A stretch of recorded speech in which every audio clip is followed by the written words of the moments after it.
it started off with my Zeta, came over from Poland and from Uzuruf. And when he came over, he was a shoemaker.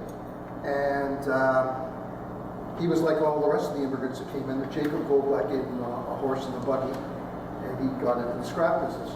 And from there,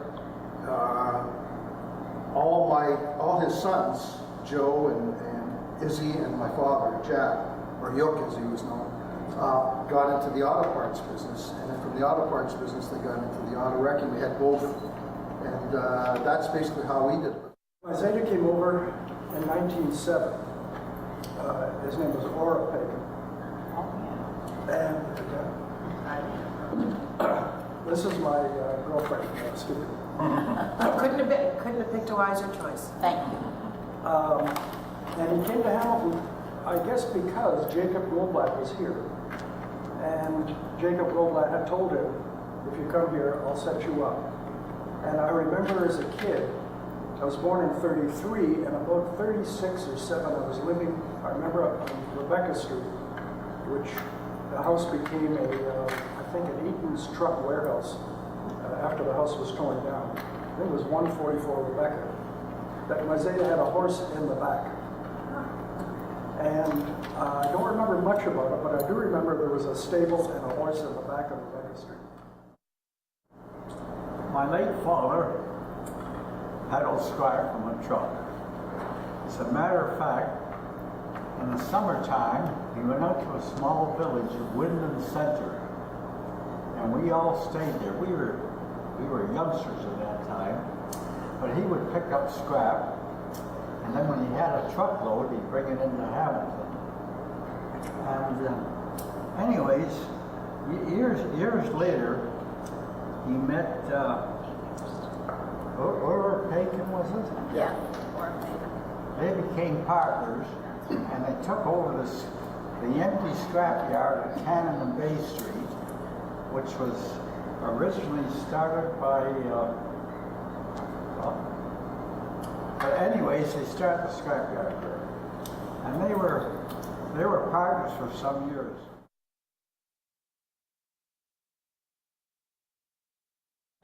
Well, I met Marvin. I don't know where, what, but he needed a driver.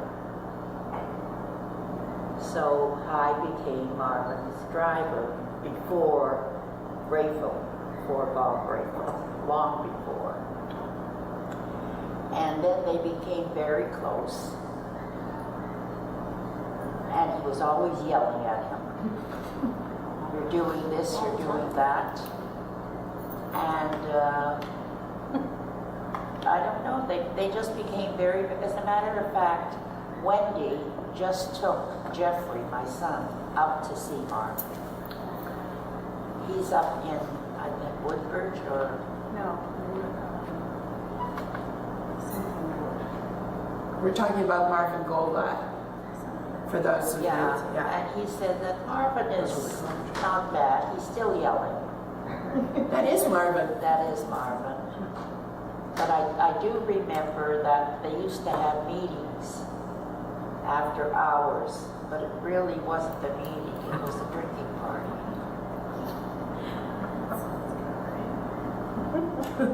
And there was George and Frank. No, I don't think so. No. But he kept very, very close with Marvin. And Marvin was really not as bad as he made out he was. I can tell you a Morris Lax story. We were in the auto wrecking business, so we had scrap batteries and that. And we sold what was left over of the part after we taken the parts off the car. So when I was working there as a teenager, we would sell all our scrap batteries to Morris Lax. So we would get 100 batteries on the pickup truck and we'd take it down. And Morris would be counting as we were taking the batteries off. And it was always 92 or 93, it was never 100. And then I'd have to call my uncle or my father to come down. And I would just leave, okay? And they would be yelling and screaming at each other in Yiddish and everything else. And then my uncle would come back and say, okay, settled. And they would saw it off somewhere in between the 92 and the 100. So both felt that they had done something, they got their thing. And that's my story of moisture lax.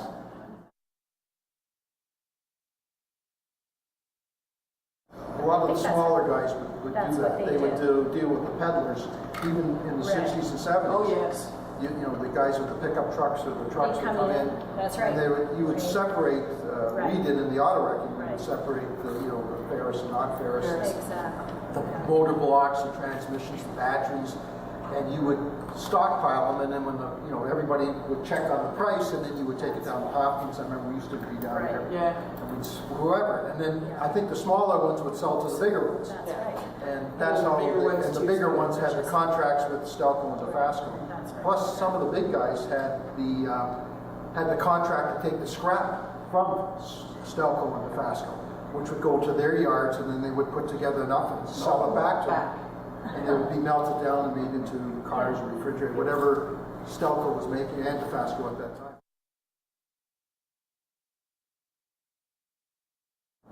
I think also the reason why a lot of the scrap business moved from being Jewish, was that as the next generation came up, they wanted their kids to be professionals. And That's right. so a lot of them, our parents and our grandparents who didn't have very little education, or if they were lucky, a high school education, they wanted their kids to have more. So there wasn't the people coming up, and I think that's part of the problem in Hamilton. Oh, yeah, for sure. Is the Jewish family businesses are gone because the kids became professional. A lot of them have moved to Toronto and other places and didn't stay in Hamilton. But it was the thing that the parents wanted a better life for their children. For sure. Not to be in the scrap and getting their hands dirty, and having that tough existence that Exactly. was the scrap business. And I think that was another reason why it's changed. Sure. Because you're right, at one time it was pretty well all Jewish, because that was the only business they could get into, but they flourished in it. Yeah. And wanting better for their kids. It allowed them to give, of shifting away from it. Perfect example, Mark, my husband Mark, of course he was always going to be a doctor, whether he wanted to or not, which he did. He did want I to. think he secretly So, wants to be a scrap. But he used to have a summer job, and he would work for International. It was still called International. And they would put him in the yard, and he would sit on top of a big pile of scrap, and he would have a magnet. And the guys would tell him, the guys who worked in the yard, and they would say, it's either catch or no catch. It either sticks to the magnet or it doesn't. So it's catch or no catch. So always he would go every day and he would say, I did a whole day of catch or no catch. So that that was his summer work, but he wasn't going to remain with it because that's not how it went.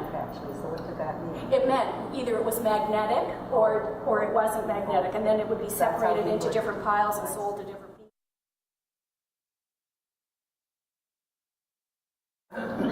Norman used to do a lot of business with the Spectator.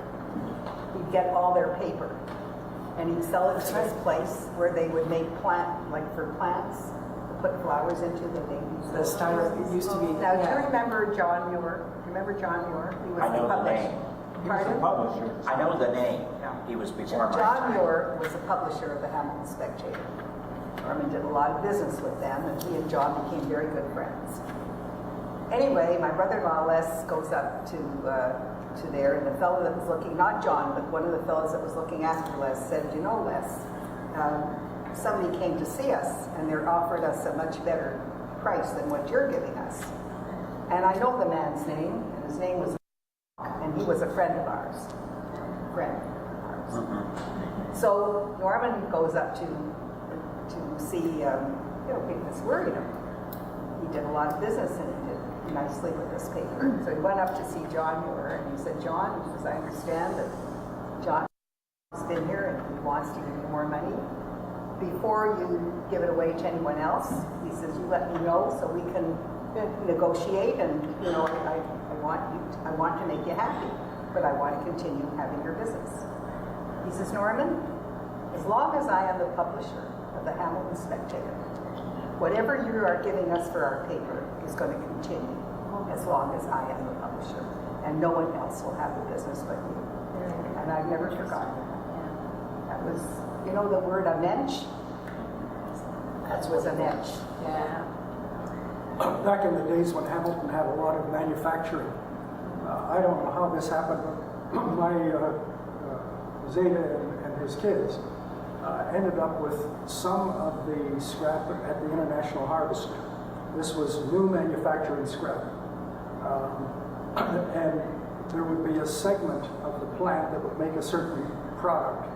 And all the scrap that was generated from the manufacturing, our company would send in a little truck with a crane, with a magnet on the crane, and a dump truck, and load up that scrap and deliver it directly to Intermetco or International Iron, who protected all the people who were doing all of this intermediate work. So you never had to worry that International Iron would go in and try to steal your account from you. They just respected everybody's territory. And you would bring your scrap to them, and they would end up processing it and selling it to Stelco or to Fasco.